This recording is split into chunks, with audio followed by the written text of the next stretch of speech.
Previously on the story, someone planted contraband in Will's bag, which got him taken away from school by security. That night, Will's uncle and aunt asked him what really happened. Will quickly explained. He said someone set him up, and that person was most likely their son, Carlton. Phil was furious. Family fights like this were absolutely unacceptable to him. He and Vivian called Carlton over and questioned if he was the one behind it. Carlton claimed he knew nothing about it. With no proof, the matter could only be dropped. The next day, Will's uncle and aunt decided to speak with the principal. They couldn't let Will carry false blame. At school, Carlton's friend Connor, the same guy who got punched by Will at the party, told Carlton that he was the one who framed Will. Hearing this, Carlton was furious and cut off their friendship immediately. In the principal's office, Phil and Vivian, as school donors, confronted the principal. The principal first tried to brush it off, but under their pressure, he promised to find the real culprit and allowed Will to return to class. Phil handed the reinstatement letter to the supervising teacher. Will walked out proudly. That evening, Will had a basketball game. At the same time, Carlton had his hockey match,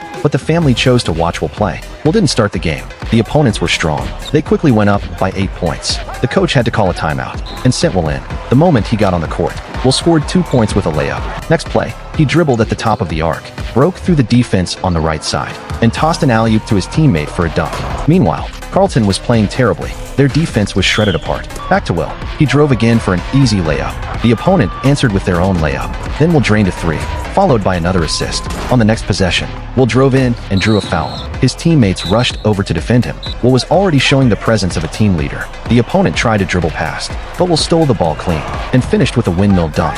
The crowd went wild. Carlton, on the other side, cursed at the referee after being called for a foul and was ejected from the game. Back to Will's match. 15 seconds remained. His team was down by 2. Will pushed the ball up the court. A teammate set a screen for him. He came off the screen, pulled up for 3, and nailed the game winner. Seeing this, Carlton's heart sank.